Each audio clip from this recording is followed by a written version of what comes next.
সবচেয়ে দুঃখ পাই বর্তমান রাষ্ট্র ক্ষমতায় আমাদের আলেমদের থেকে যারা অংশগ্রহণ করছে তাদেরও রং বদলে যাচ্ছে।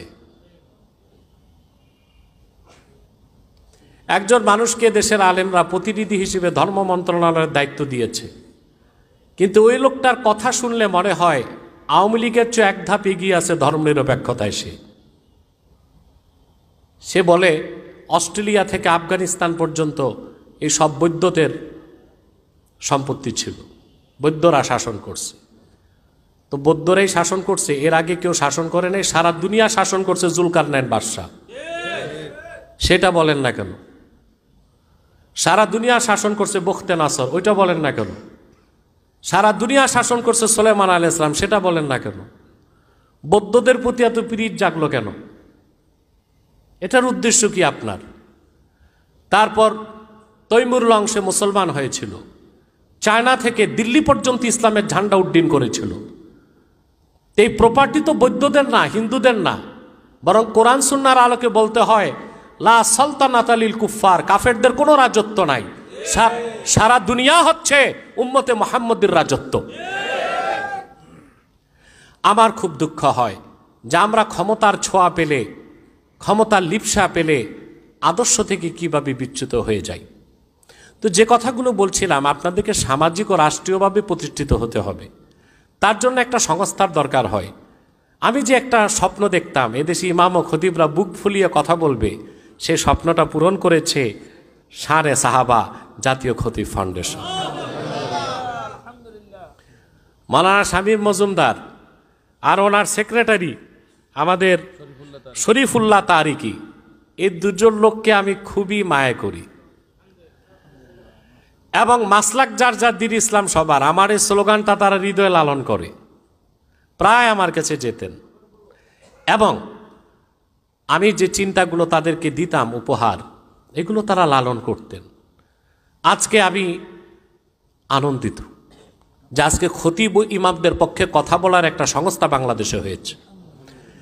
এবং এটাকে যদি বলি এনজিও, নন গভর্নমেন্ট অর্গানাইজেশন, তাহলে বলবো এটা ইসলামী এনজিও।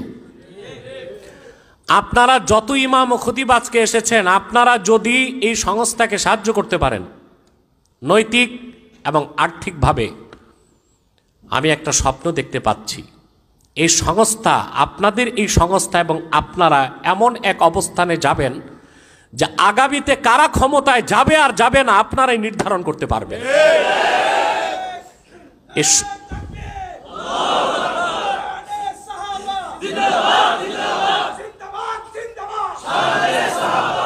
কিন্তু এটা একা শামীম মজুমদারের পক্ষে সম্ভব না, আপনাদের সহযোগিতা লাগবে, নৈতিক আর্থিক।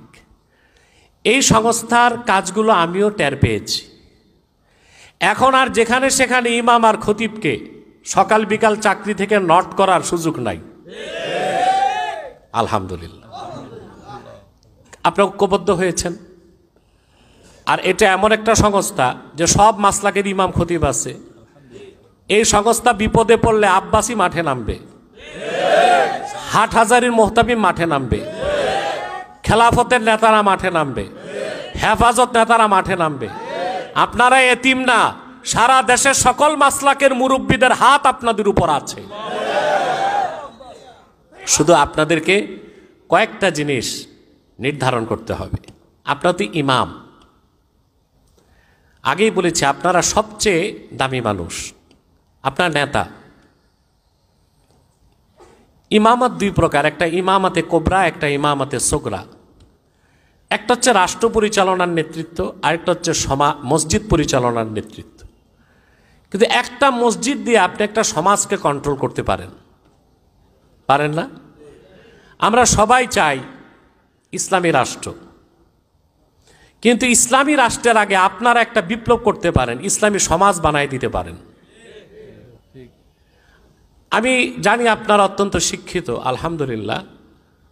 কোরআন হাদিসের ইলম যাদের আছে তাদের কাছে অন্য বিদ্যাগুলো আদর্শলিপির মতোই সহজ লাগে। রাষ্ট্রবিজ্ঞানের একটা কথা আছে পলিটিক্যাল সায়েন্সে, society is great than state. রাষ্ট্র থেকে সমাজ বড়, রাষ্ট্র থেকে সমাজ বড়। আপনারা রাষ্ট্রের নেতৃত্বে নাই, কিন্তু সমাজের নেতৃত্ব আল্লাহ আপনাদের হাতেই দিয়েছেন।